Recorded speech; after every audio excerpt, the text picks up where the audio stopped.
Hey there. Before we begin this little journey back in time, take a moment to like and subscribe.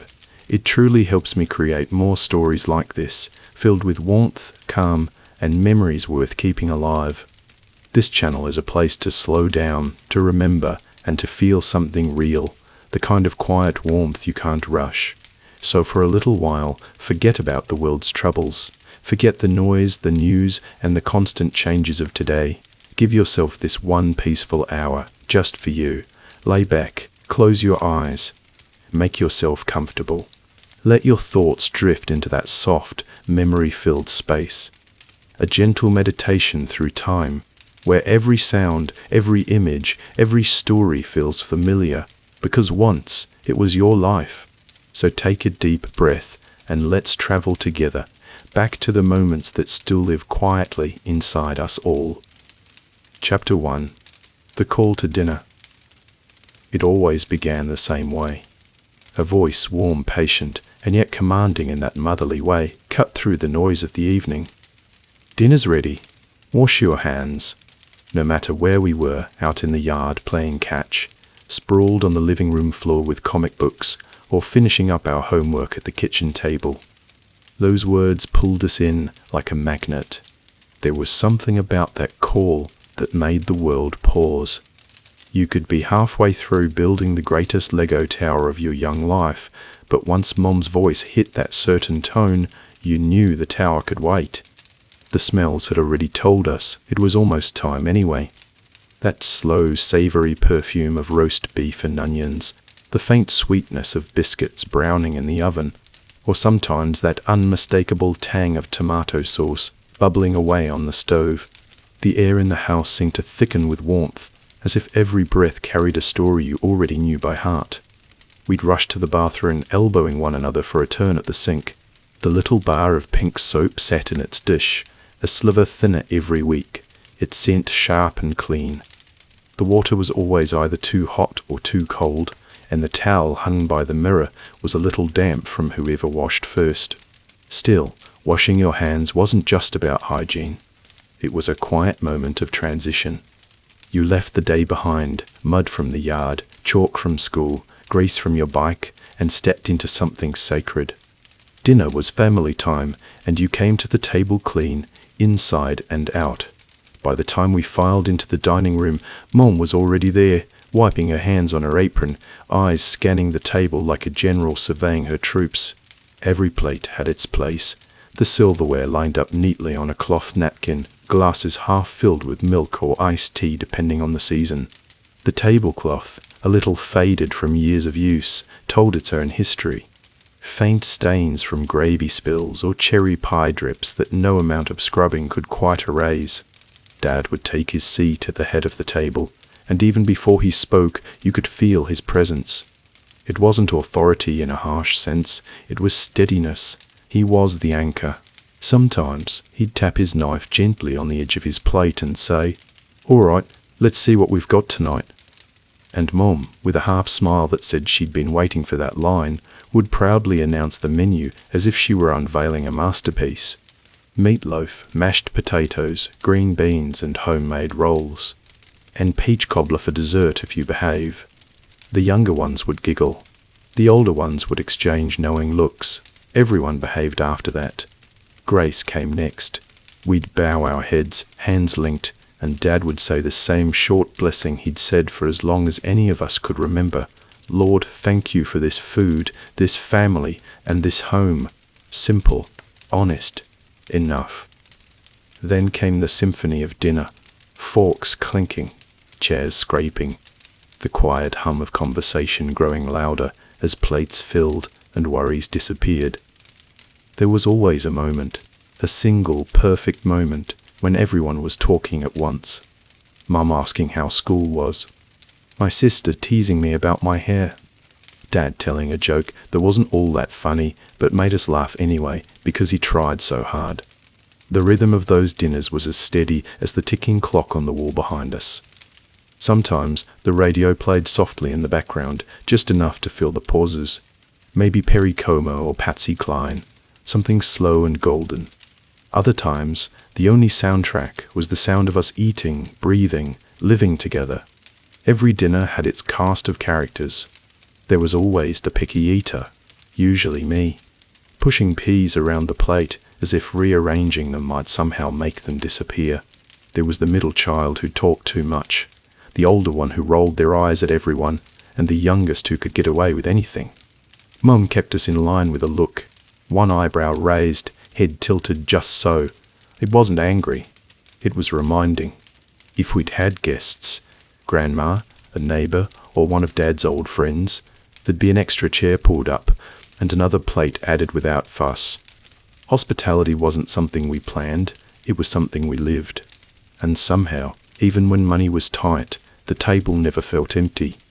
Mum had a way of stretching a meal, of making just enough turn into plenty. A pot of stew could feed an army. A loaf of bread could be shared 3 times over. It wasn't magic. It was love disguised as good cooking. When the main meal ended, the conversation slowed. Someone might lean back with a sigh of satisfaction, another might sneak a piece of bread to wipe up the last bit of gravy. Then Mom would bring dessert, a pie or pudding, or sometimes just slices of canned peaches in syrup with whipped cream on top, and for those few minutes, life was pure sweetness. The dishes could wait, the news on TV could wait, the world outside could wait, because for that 1 hour each evening, everything that mattered was right there around the table. It's funny how, looking back, I can't remember every meal we had, but I remember the feeling of those dinners perfectly. The warmth, the laughter, the quiet safety of knowing that, no matter what the day had brought, we'd all end up here together. Even now, when I catch a whiff of meatloaf baking or hear someone say, "Wash your hands," something inside me stirs. A little piece of that old kitchen comes back to life. The sound of drawers opening, plates clattering, the smell of something wonderful cooking on the stove. That call to dinner wasn't just a signal to eat. It was a call home. And no matter how far life has taken us since, I still hear it sometimes, softly, from somewhere deep in memory, pulling me back to the table where it all began. Chapter 2. Setting the Table. Before the food was ever placed, before laughter filled the air, or Dad settled into his chair, there was the ritual. Setting the table wasn't just a task, it was a quiet act of preparation, a rhythm that marked the evening's beginning. In our house, it was usually my job, though sometimes my sister helped if she wasn't too busy teasing me about how crooked my placements were. Mum would call from the kitchen, her voice half lost in the hiss of something frying. "Set the table, dear. Use the good forks tonight." That meant it wasn't just any night. The good forks came out for company, or for Sundays, or for no reason at all when Mum wanted things to feel special. The silverware wasn't real silver, just stainless steel with a floral pattern. But to me, it looked fancy enough to belong in a restaurant. The table itself was old, scarred, and sturdy oak, I think. It had stood through countless meals, spilled milk, elbows, and crayons pressed too hard into paper. The edges were smooth from years of wiping and polishing, and the wood bore a shine that only time and care could create. The table was the heart of the house, a quiet witness to our lives. First came the tablecloth. Sometimes it was checkered red and white, other times soft cream with embroidered corners. I'd smooth it out with my palms, making sure there were no wrinkles. Mum said a smooth tablecloth showed pride. Even if the food burns, she'd joke, at least it'll look nice while it's ruined. Then the plates, heavy, chipped in places, each one familiar. We didn't have a matching set. One plate had a tiny blue rim, another a faded flower, but somehow, together, they looked perfect. I'd place them one by one, careful to line them up evenly. Fork on the left, knife and spoon on the right. Mum would remind me if I got lazy, napkin under the fork, not beside it. There was something soothing in the repetition. The sound of the drawer sliding open, silverware clinking softly as I gathered enough for everyone. The gentle thunk of plates against wood. I didn't realize it then, but it was teaching me something important. How love often hides in the little things done without applause. The glasses came next. In summer, we used the tall ones for iced tea. Clear, with tiny bubbles in the glass that caught the evening light. In winter, smaller ones for milk, the kind that clinked when you filled them too fast. I always filled them halfway. Mum would add ice or top them off later. When guests were coming, we'd add folded paper napkins in triangles, sometimes with a sprig of parsley or mint from the garden just for show. To my young mind, it felt like decorating for royalty. The salt and pepper shakers, ceramic hens that had sat on our table since before I was born, always stood side by side in the center. Mom called them the ladies, and every now and then one would disappear for days, only to be found later behind the bread box or on the window ledge, left there absent-mindedly after a meal. Once everything was set, I'd step back and admire it. The table looked like a stage waiting for the curtain to rise. Empty plates ready to be filled, silverware gleaming faintly under the soft light of the ceiling lamp, chairs slightly uneven from use. It was our world, humble, a little worn, but full of care. Sometimes, setting the table brought small surprises. Like the time I found a note folded under my plate. "You're growing up so fast. Thank you for helping." Mum had slipped it there, probably when I wasn't looking. I didn't say anything, just tucked it away in a book later that night. But I never forgot it. Or the evenings when Dad came home late from work, his tie loosened, his eyes tired. I'd set his place anyway, right where it always was. Mom never said a word. She'd just give me a small smile, the kind that told me she noticed. We'd eat first, but when he finally walked through the door, that plate waiting for him somehow made it feel like the meal wasn't over until he was there.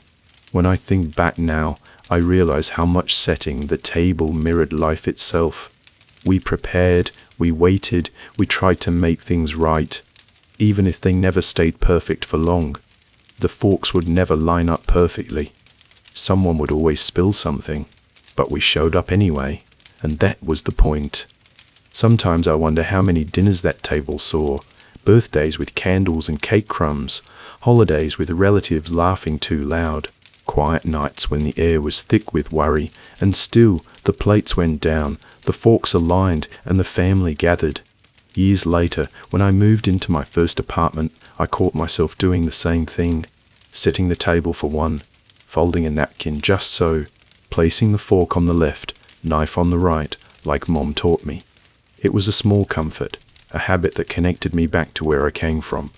Because even when you're far from home, there's something sacred about a well-set table. It says, "I'm ready for life to sit down with me."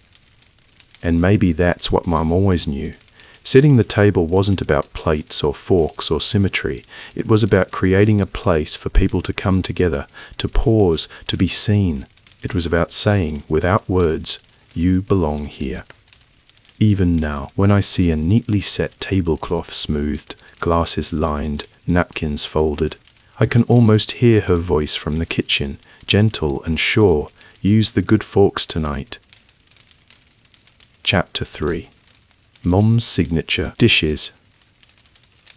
You could always tell what kind of day it was just by what was simmering in Mom's kitchen.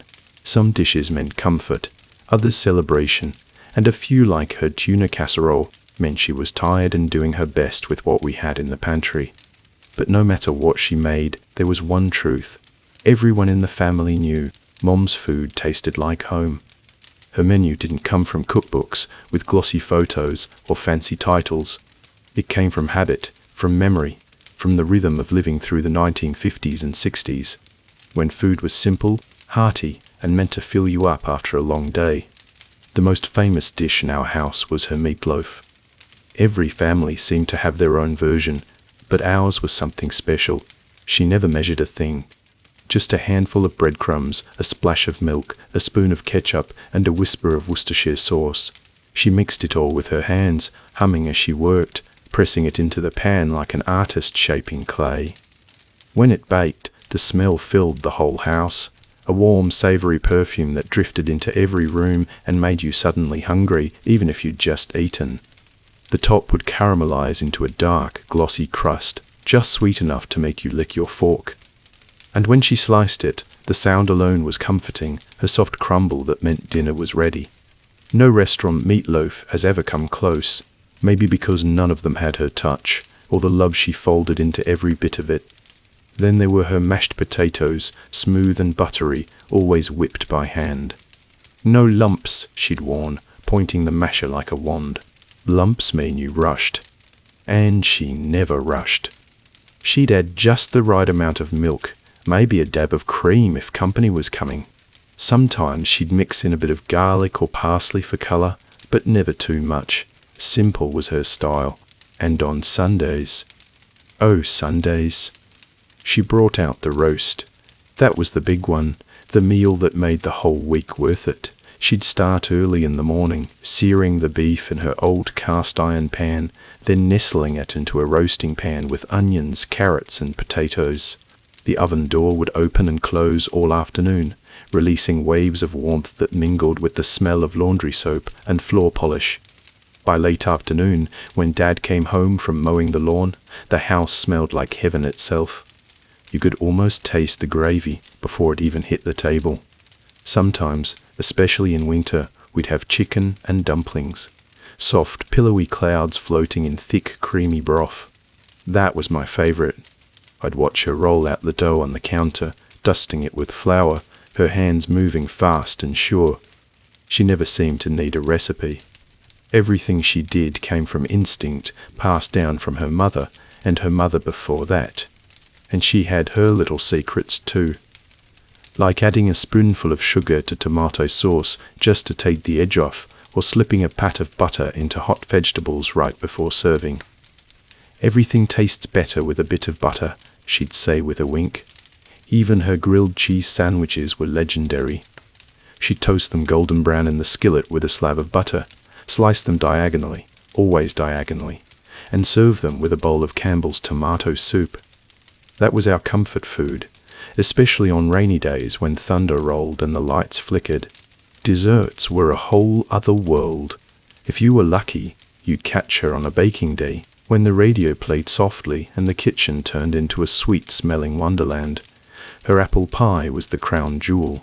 The crust was flaky and golden, the filling bubbling with cinnamon and nutmeg.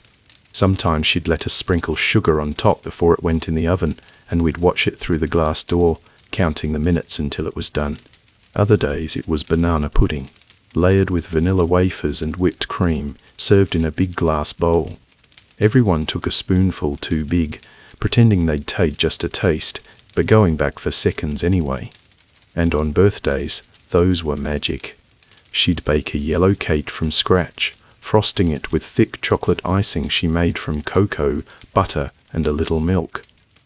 "No store-bought frosting in this house," she'd say proudly. The whole kitchen would smell like joy. What amazes me now is how much love went into those meals. We didn't have much money, but Mom had imagination. She could turn leftovers into something new, and simple ingredients into something memorable. A half can of peas, a bit of ham, some noodles. And suddenly, it was ham and pea surprise, a dish no one could ever quite recreate. Cooking wasn't a chore for her, it was her way of caring. Each dish said something she didn't have to say out loud. "I love you. I'm here. You're home." Years later, when I tried to recreate her recipes, they never tasted quite the same.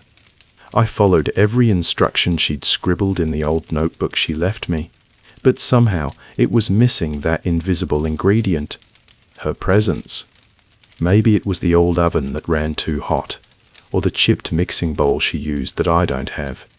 Or maybe it's just that food tastes different when it's served by someone who raised you. When I close my eyes, I can still see her standing at the stove, steam rising around her, a wooden spoon in her hand. The window behind her fogged up from the heat, her apron dusted with flour. She'd turn, smile, and say, "Taste this. Tell me if it needs more salt." It never did, because somehow it was always perfect, just like her. Chapter 4: The Smells That Drew Us In. Long before anyone called out, "Dinner's ready," the house began to whisper that it soon would be, not with words, but with smells. They were the first language of comfort. the quiet signals that told us the day was almost done and something wonderful was coming. It always began softly, like a memory sneaking in through the air, a faint sweetness, or the low, earthy perfume of onions sizzling in butter. Then came the garlic, the pepper, the browning of something hearty. It wasn't just a scent, it was a feeling, a warmth that wrapped around you before you even stepped through the kitchen door. By late afternoon, the whole house was alive with it. Even the curtains seemed to absorb the smell, holding it gently like they knew it meant something sacred. I could be outside in the yard, digging through the dirt or tossing a ball, and the breeze would shift, bringing me that unmistakable wave of Mom's cooking. It was stronger than any bell, louder than any voice.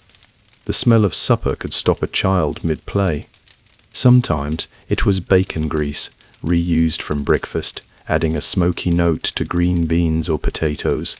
Sometimes it was fresh bread, rising slow and proud on the counter, the yeasty aroma drifting through the rooms like a promise. And sometimes, on special days, it was pineapple or cherry baking so slowly that the scent lingered for hours, sweet enough to make you restless. I used to think those smells lived only in our house, that our kitchen was the center of the universe, but walking home from school, I'd catch other whiffs too. The faint smell of stew through a neighbor's window, or the tang of fried fish carried down the street. Every home had its own story, told through the air. The smell of onions frying was the heartbeat of ours. No matter what Mum was making, she always started there. That sharp, savory sizzle meant life was happening. I remember how the sound filled the kitchen, her wooden spoon scraping the pan, the rhythm of her steps between stove and sink. The smell wrapped around her like an invisible shawl. Sometimes she'd let me help, standing on a stool, my small hands careful as she said, "Don't stir too fast or you'll splash it." The onions would soften, turn golden, and their sweetness would bloom through the air, mixing with the scent of whatever came next. Tomatoes, beef, a pinch of herbs from the garden window. And oh, the roast chicken days. You could smell it from the street before you even opened the door.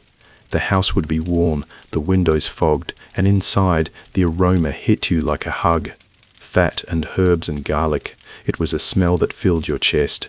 I used to think heaven must smell like that.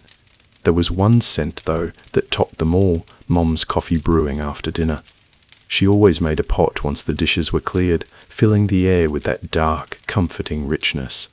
Even as a child, when coffee wasn't yet part of my world, I loved that smell. It meant the day was winding down, that Dad would soon be at the table reading the paper, and Mum would sit beside him, quiet for the first time all day. When guests came over, the kitchen became a symphony of smells, each one layered on the other.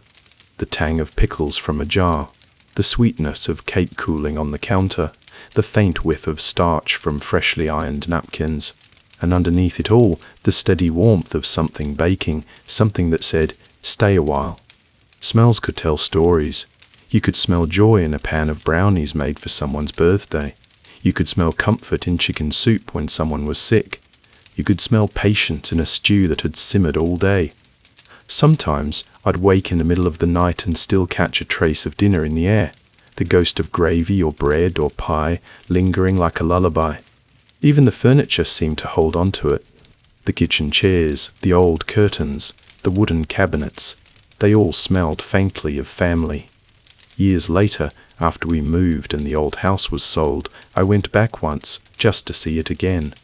The walls were repainted, the floors redone, but when I stepped into the kitchen, I could swear I smelled it all for a second. A flash of roast chicken, onions, the hint of apple pie. It stopped me cold. It wasn't really there, of course, but memory has its own way of bringing back what's gone. Now, every so often, when I'm cooking in my own kitchen, something unexpected happens. I'll brown onions or bake bread, and suddenly the air changes. The smell deepens, and for a brief, impossible moment, it's like I'm home again.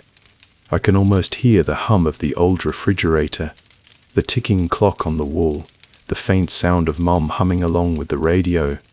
Smell is time travel. It takes you back without warning, right into a moment you thought you'd lost. The smells that drew us in weren't just about hunger. They were signals of belonging, of safety, of another day survived, another meal shared, another night coming where we'd all sit together again. And even now, all these decades later, if I close my eyes and breathe deep enough, I can still find my way home by scent alone. Chapter 5. Conversations and Laughter. If the smell of dinner drew us to the table, it was the talk that kept us there. Long after the last bites were taken and the gravy boat sat empty, we lingered, forks resting, chairs leaning back, hearts full. Dinner wasn't just about eating, it was about being together. The table was where life unfolded, one story at a time.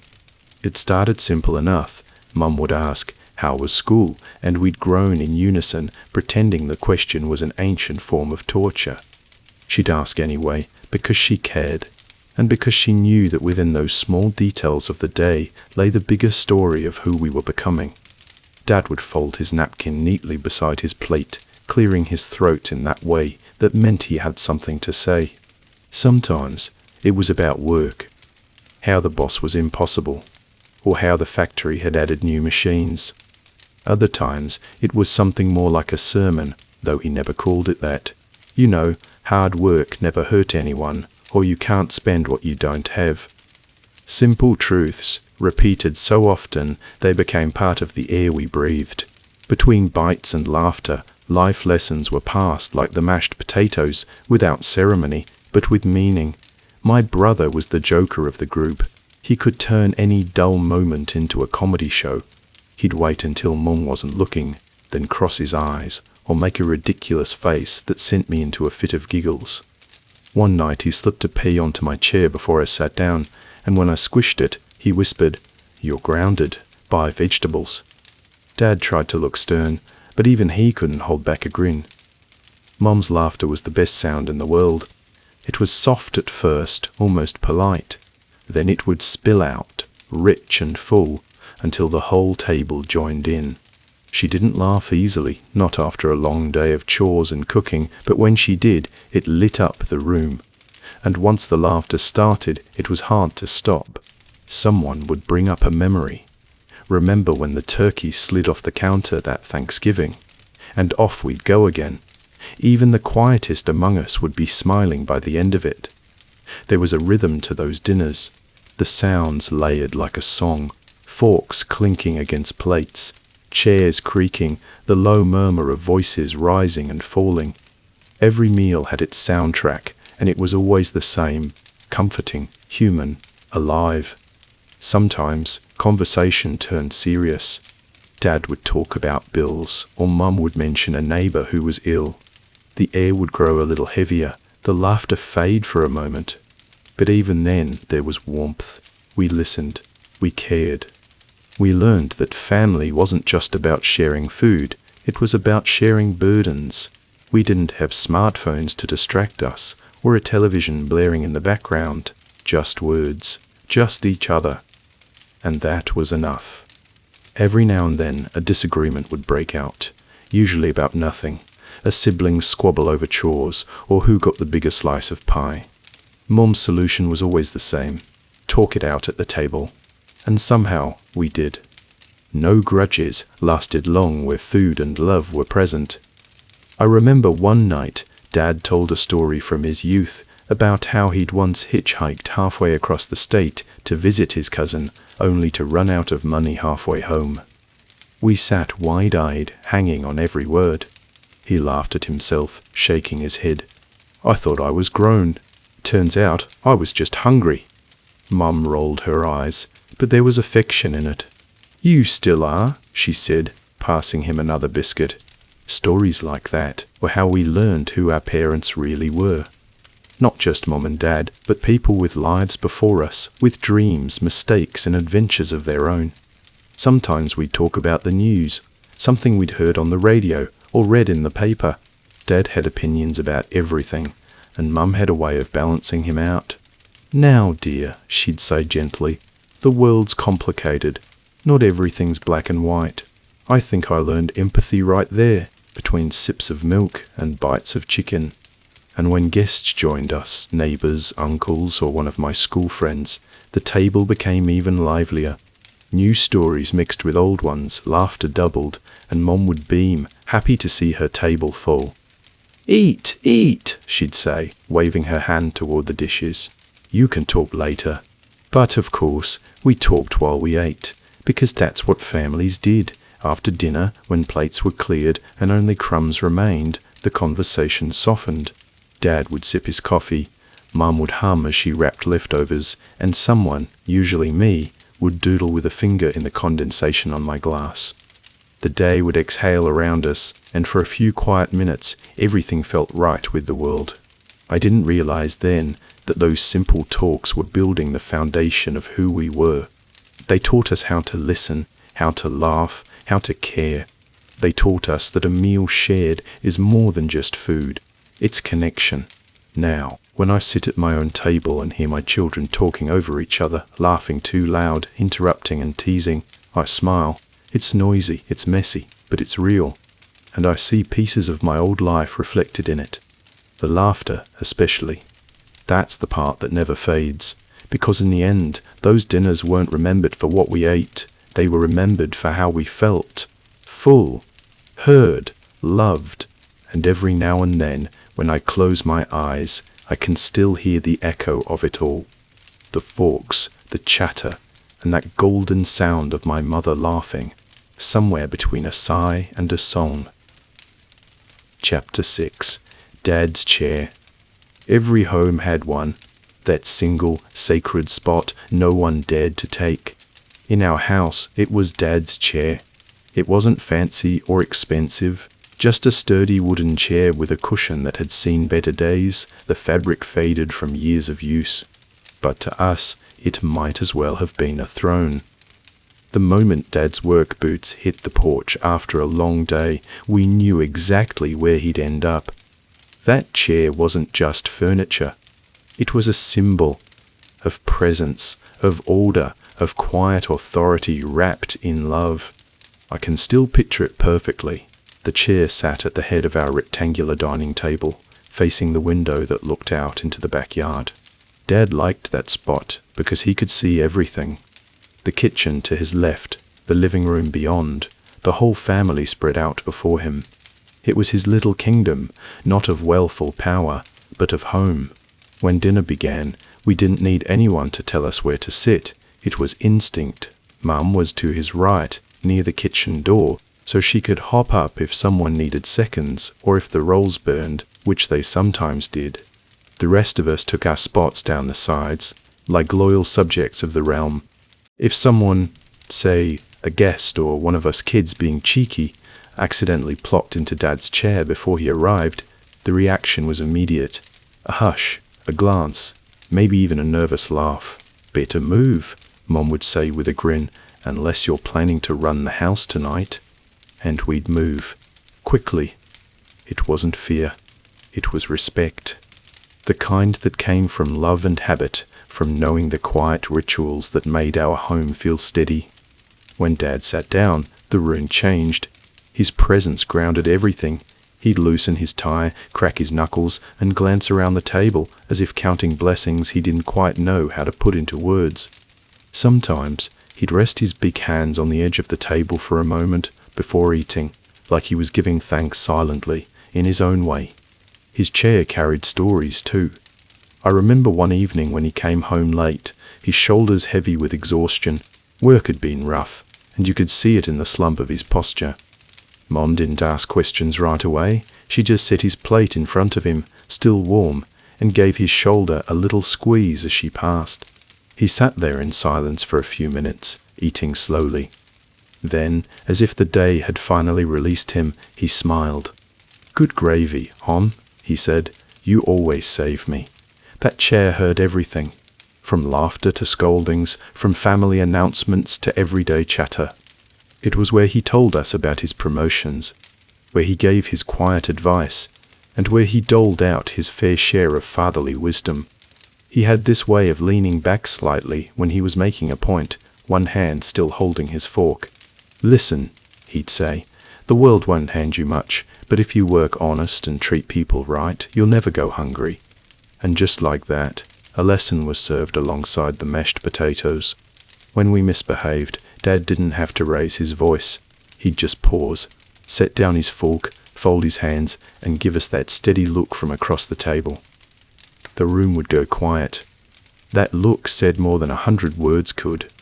And when he finally spoke, his tone was calm, but the message was clear. Still, he wasn't all sternness. Dad's chair was also the center of the laughter. He'd tell corny jokes that made Mom groan and us kids giggle uncontrollably. "Why did the Scarecrow get promoted?" he'd ask. "Because he was outstanding in his field." We'd groan, but secretly, we loved it. Sometimes he'd tap his fork on the table like a drumstick, humming along to whatever tune was playing on the radio. Other times, he'd balance a pea on his knife and challenge us to do the same, pretending to be serious about it. "Coordination, kids," he'd say with mock importance. Builds character. And when the meal was over, he always lingered for a few minutes longer than the rest of us, sipping his coffee, reading the newspaper, or just staring quietly out the window. I used to think he was lost in thought, but now I believe he was savoring it. That small, perfect moment between the day's work and the night's rest. After Dad passed, no one sat in that chair for a long time. It stayed there, empty but full. Full of echoes of his voice and laughter, and the way he'd tap his spoon absent-mindedly against his cup. Even when Mum set the table, she'd skip that place for a while. Couldn't bring herself to fill it. Eventually, life went on, as it always does. The chair became just another seat again, though never just another seat to me. When family came over, someone would sit there without realizing, and I'd catch myself smiling. Because for a brief moment, the sight felt right again. Like the table was whole. Years later, when I had my own family, I found myself doing something funny without even thinking about it. I chose my spot at the head of the table. Not because I wanted to imitate him, but because it felt natural, like gravity. My kids learned, without me saying a word, that it was Dad's chair. And sometimes, when the meal was done, I'd lean back, just as he used to, watching my family laugh and talk, and I'd feel this quiet connection, a thread stretching back through time to that old wooden chair in our dining room. It's strange how furniture can hold memories. The dents, the scratches, the faded spots, they all tell stories. That chair wasn't just wood and fabric. It was a keeper of moments, of presence, of love that lived in silence. Even now, I can still hear the sound of it scraping softly against the floor as Dad pulled it out, can still see him sitting there. Strong, steady, gentle. The head of the table. The heart of the home. Chapter 7. The Kids' Table. Every big family gathering had two kinds of tables.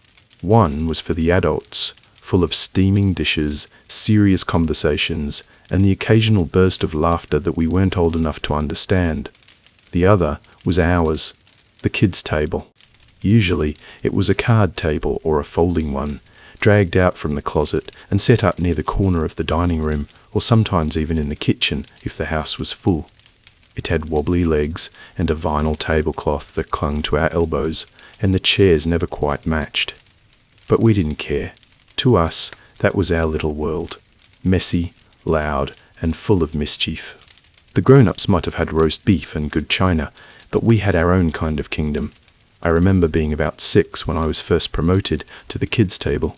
Before that, I'd sat on Mum's lap at the main one, sneaking bites off her plate and pretending to be part of the important talk.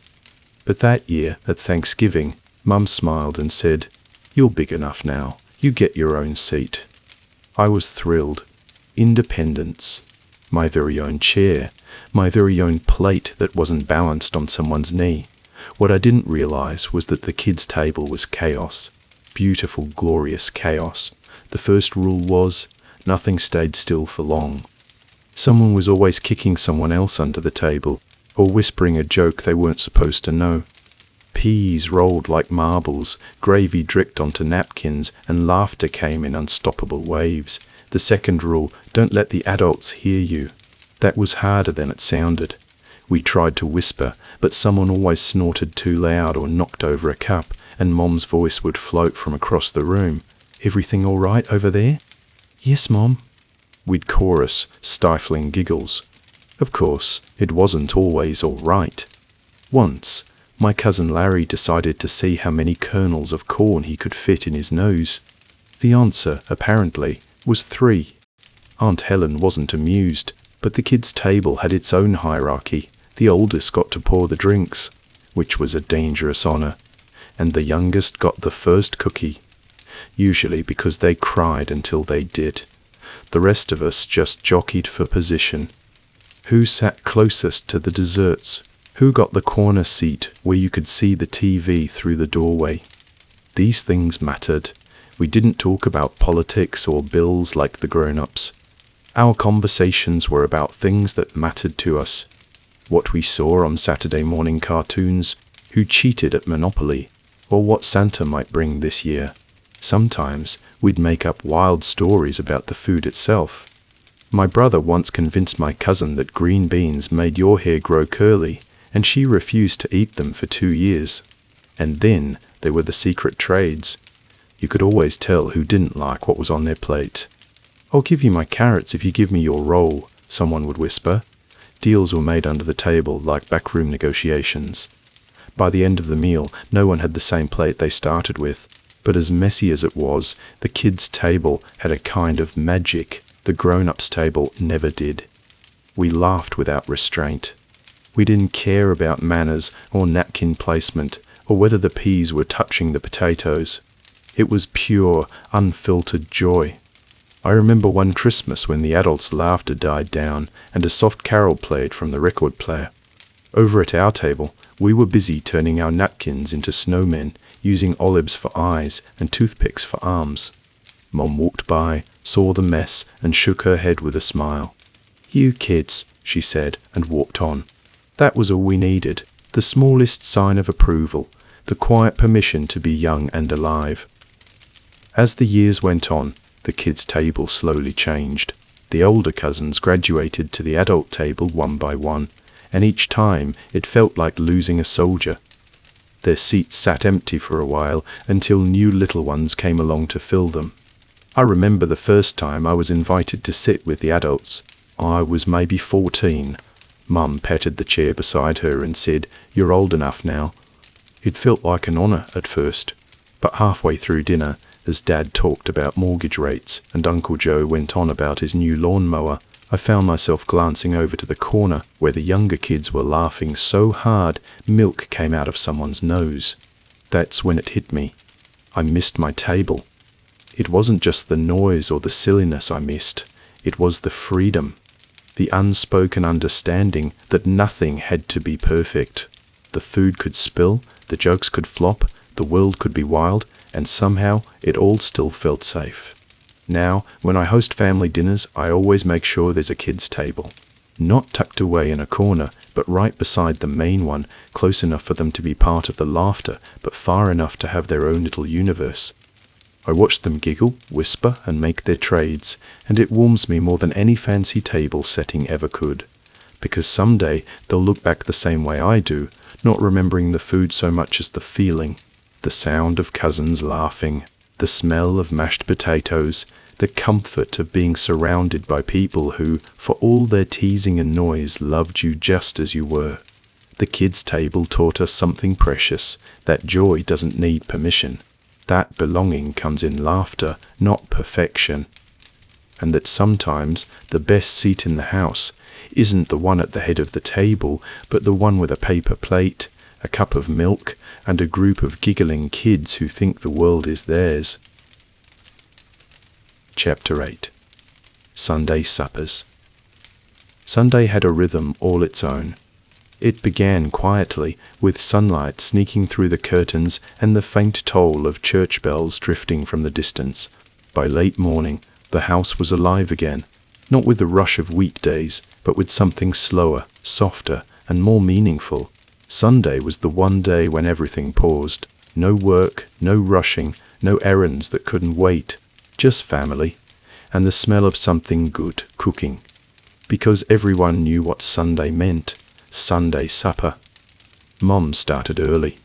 You could hear her moving around in the kitchen before most of us were even out of bed. The clink of pots, the hum of the mixer, the rhythmic tap of a wooden spoon on the counter. Those sounds were the heartbeat of a Sunday morning. If you followed your nose, you'd find her in her apron, hair tied back, sleeves rolled up. There'd be flour on her cheek, a roast in the oven, and vegetables lined up like soldiers waiting for their turn. The air shimmered with the smells of onions, herbs, and the faint sweetness of something baking. "Don't fill up on snacks," she'd warn when we tried to sneak into the kitchen. "Dinner's going to be worth the wait." She was always right. The table was set a little differently on Sundays. Out came the good china, the plates with the tiny blue flowers that only saw daylight once a week. The silverware gleamed, freshly polished. The linen napkins replaced the paper ones, and in the center of the table, Mom would set a vase of flowers, sometimes roses from the garden, sometimes just a handful of wild daisies. Even the air seemed different. The radio was turned down low, the house quiet but full of anticipation. Dad would come in from the porch freshly shaved, the smell of aftershave mixing with the aroma of the roast. He'd glance around the table, give Mom a small nod of approval and say, "Looks like we're eating like kings today." When we all finally sat down, there was always a moment of stillness, like a deep breath before a song begins. Then came grace. Dad's voice was steady, and though the words were simple, they carried weight. Thank you for this food, for the hands that prepared it, and for the love that brings us here. After that, the meal began. And what a meal it was. The Sunday roast was the crown jewel. Beef or chicken, sometimes pork, if it had been a good week. The meat was tender, the potatoes roasted to perfection, the gravy rich and silky. There was always something, green, peas, beans, or carrots glazed with butter, and a basket of warm rolls that vanished faster than Mom could bake them. But it wasn't just the food that made it special, it was the atmosphere. Conversations on Sundays were different, slower, more thoughtful. We'd talk about church, about neighbors, about little things that didn't matter much, and big things that did. Dad might read a passage from the newspaper aloud, or Mum would remind us to write thank you notes to relatives. We'd all share bits of our week, what went wrong, what went right, and somehow sitting around that table made everything seem smaller, easier to bear. Even when life was hard, when bills piled up or work was uncertain, Sunday supper was steady. It was the one constant we could count on. A reminder that, come what may, we'd always have this, each other. When company joined us, an aunt, a friend from church, a lonely neighbor, Mum made sure they felt like family. "There's always room for one more," she'd say, pulling out an extra chair. And somehow, there always was. Those were the best suppers of all. The house would buzz with conversation, laughter spilling down the hallway, stories traded like treasured gifts. Someone would start reminiscing about the good old days, and soon everyone was chiming in, the past and present blending together in that cozy room filled with warmth and food and love. Sometimes, after the plates were cleared, Mom would bring out dessert. Her famous lemon meringue pie, or a bread pudding that could melt your heart. We'd eat slowly, savoring every bite, as if delaying the inevitable. Because we all knew what came next. The ending. As evening came, the light grew softer, the dishes stacked high in the sink, and Dad would lean back with a sigh. That, he'd say, was a good meal. And Mom would smile, tired, proud, content. Then the quiet part of Sunday began. The hum of the dishwasher, the slow ticking of the clock, the faint sound of Dad's radio show playing in the living room. We'd all drift to our corners, some doing homework, some napping on the couch, the house heavy with the smell of dinner long finished. But there was peace in it, the kind that doesn't shout or demand attention. the kind that fills the air and stays long after everyone's gone to bed. Years later, when I try to explain what home means to me, I don't think of the walls or the furniture. I think of Sunday suppers, the comfort of Mom's food, the sound of family, the way the golden light fell across the table just before evening. Even now, when I roasted chicken or set the table for my own family, I feel it again. That sense of calm, that rhythm of love passed down through the generations. Sunday suppers weren't about fancy food or formality. They were about belonging, about slowing down, even for an hour, to remember what mattered.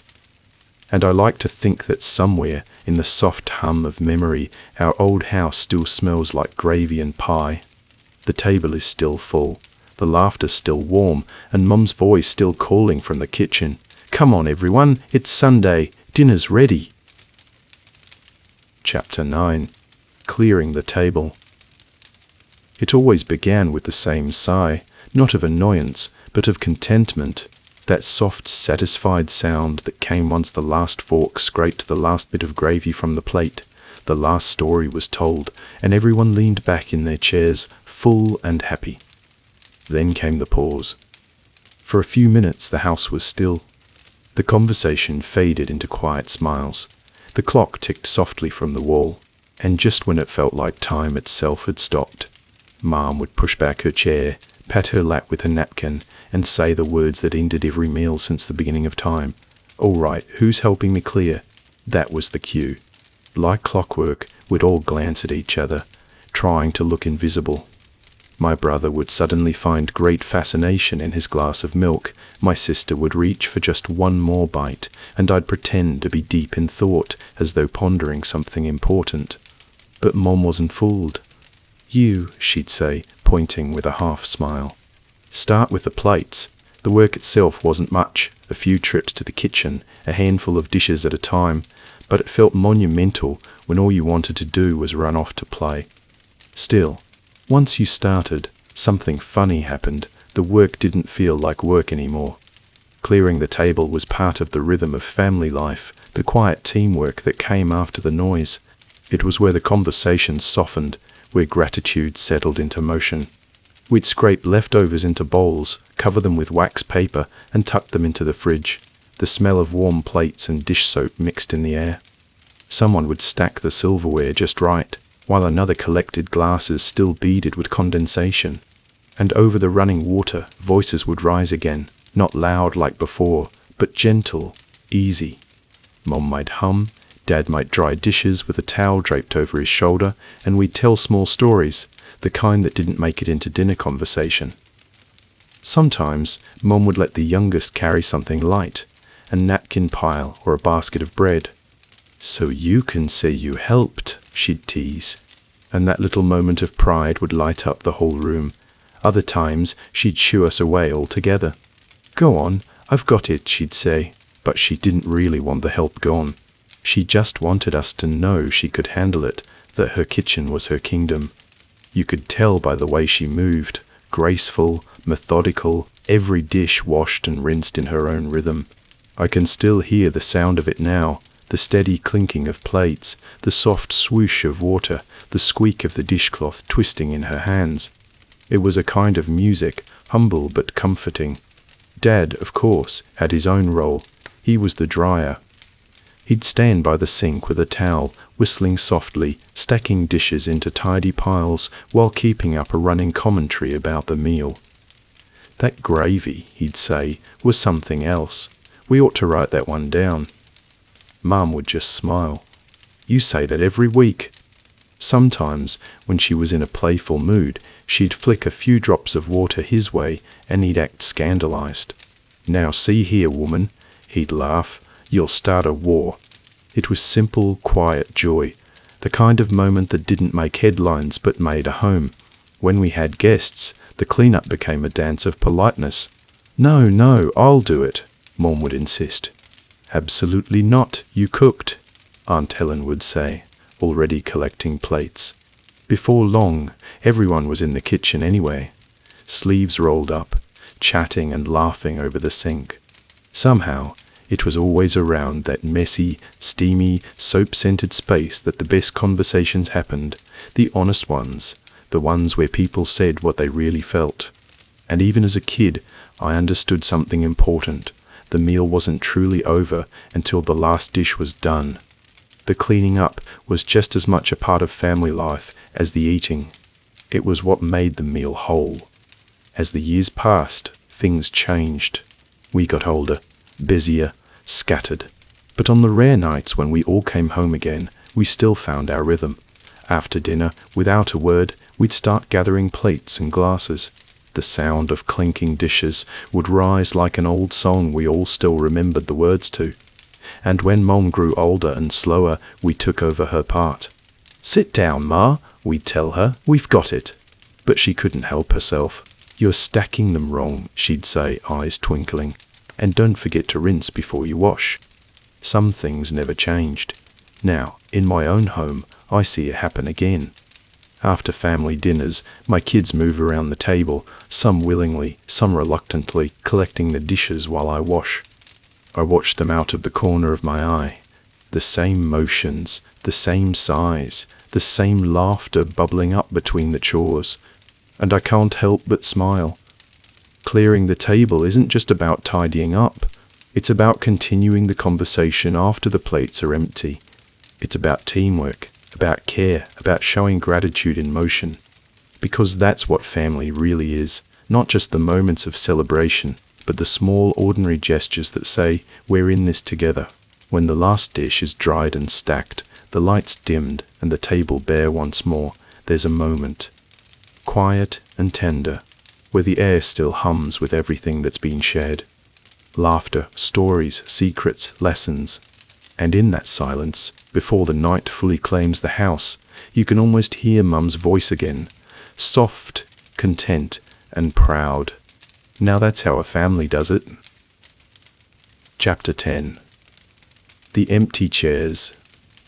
It happens slowly at first, so slowly you hardly notice. One Sunday, a chair is empty because someone's away at college. Another week, it's because work ran late, or a new family of their own is hosting dinner somewhere else. And then one day, you look around the table and realize that what was once full, bursting with chatter, clinking plates, and laughter, has grown quieter. The empty chairs tell their own stories. I remember the first one. It was my brother's. He'd just enlisted, and the night before he left, Mom made his favorite, fried chicken and mashed potatoes. He ate 3 helpings, though I think it was less hunger and more a way of holding on to home for just a little longer. The next evening when we sat down for dinner, his chair was there, same as always, but untouched. Mum couldn't bring herself to move it. She just set a plate in front of it, as if he might walk through the door any minute. Dad said grace like he always did, but his voice caught halfway through. None of us spoke about it, but the silence after that prayer said more than words could. Weeks passed before Mum finally took the plate away. Even then, the chair stayed, empty but not forgotten. Over time, it happened again and again. Life, as it does, carried us in different directions. My sister married and moved 3 towns over. My father's job took him on the road more often. Eventually, it was just Mum and me most nights, the table still set for 6 out of habit. There's a certain kind of quiet that fills a house when the dinner table grows smaller. It's not loneliness, exactly, more like the echo of something beautiful that used to be loud. Mum would still cook too much, of course. Old habits die hard. "You never know who might drop by," she'd say, stirring gravy with the same careful rhythm as always. And every so often, someone would, a neighbor, a cousin, an old friend passing through. And for one night, the table would come alive again, full of warmth and noise and crumbs and laughter. But then the dishes would be cleared, the chairs pushed back, and the quiet would return. When Dad passed, his chair stayed untouched for months. It sat there at the head of the table, his coffee cup still on the sideboard, his newspaper folded where he left it. Mom kept polishing that chair, dusting it like it was something sacred. One evening, I found her sitting there, the house dim except for the light from the kitchen window. She was holding one of his handkerchiefs, the white linen soft from years of washing. She didn't cry. She just smiled faintly and said, "He loved this table, you know. Said it made the world make sense." And in that moment, I understood. The table wasn't just where we ate. It was where we lived. Every joy, every worry, every passing year had gathered there like dust that no one wanted to wipe away. Eventually, it was just me. After Mum was gone and the old house stood quiet, I'd still find myself setting 2 plates out of habit, one for me and one just across from it. I'd catch myself doing it before realizing, and then I'd smile because somehow it didn't feel wrong. It felt like keeping the story alive. Sometimes I'd even make her recipes, her roast, her pie, her mashed potatoes. And as the smell filled the kitchen, I could almost hear them again. The scrape of chairs, the laughter, the soft murmur of voices overlapping like music. It's funny. You spend your whole childhood wanting to grow up, to get away, to make your own life. And then one day, all you want is to sit back at that old table, surrounded by every voice that ever made you feel safe. Now, when my own family gathers, when my children and grandchildren fill the house with the same laughter that once echoed through my parents' home, I see it all over again. The full table, the bright faces, the small squabbles, the clinking glasses. And though some of the old chairs are gone, their presence is still felt. Dad's chair lives in the way I sit. Back straight, napkin folded neatly, watching everyone before taking the first bite. Mum's seat is there in the way the dishes are served. Family style, generous, with more love than food. My brother's laugh echoes in my son's, and my sister's quiet grace shows up in my daughter. The chairs may be empty, but they're not gone. They've simply changed shape, into memories, into gestures, into the next generation's stories. Every so often I'd pull out one of the old chairs from storage. I'll dust it off, place it at the head of the table, and just sit for a moment before dinner begins. It reminds me that family doesn't fade. It lingers, like the faint scent of gravy in the air, like a voice you still hear even after it's gone. We spend so much of life chasing what's new, but the heart never forgets where it was first fed. So when I look around the table now, I don't see emptiness, I see continuation. A story that began long before me, still unfolding, one plate, one laugh, one memory at a time. And somewhere, in that warm space between what was and what still is, I can almost hear Mum's voice again, calling us the way she always did. "Wash your hands, dinner's ready." If you've made it all the way to the end, thank you. If this story touched something deep inside, maybe brought back a moment, a face, or a feeling you'd almost forgotten, leave a comment and tell me. Your words mean more than numbers here. They remind me that these memories still matter, that they still live in all of us. Each story I share is made to calm the mind, warm the heart, and help us hold on to the gentle beauty of how life used to be. So until next time, take care of yourself, keep those memories close, and never stop remembering.